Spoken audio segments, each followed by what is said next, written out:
বিশ্বের ১২৬টি শহরের মধ্যে বুধবার বায়ু দূষণের শীর্ষস্থানে রয়েছে বাংলাদেশের রাজধানী ঢাকা। আইকিউ এয়ারের বাতাসের মান সূচকে এ সময় ঢাকার স্কোর ২৭১। বায়ুর এই মান খুবই অস্বাস্থ্যকর ধরা হয়। ২৪১ স্কোর নিয়ে দ্বিতীয় স্থানে অবস্থান করছে মিশরের রাজধানী কায়রো। অন্যদিকে ১৮৯ স্কোর নিয়ে তালিকায় তৃতীয় স্থানে অবস্থান করছে ইরাকের রাজধানী বাগদাদ। বুধবার সুইজারল্যান্ড ভিত্তিক প্রতিষ্ঠান আইকিউ এয়ার বায়ু দূষণের এই তথ্য তাদের ওয়েবসাইটে প্রকাশ করেছে।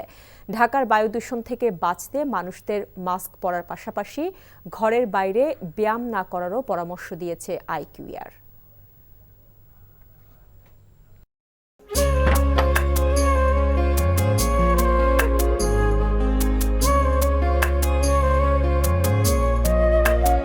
এটা আমাদের ঘর, আমরা দুজন মিলে সবকিছু গোছাবো।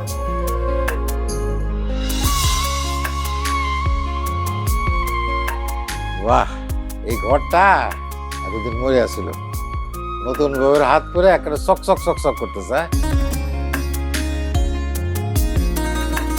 যদি কখনো কোনো ঝড়ে সেসব এলোমেলো করে দেয় তাহলে? আরে তুমি আসছো, তোমার বউয়ের হাতে রান্না খুবই চমৎকার।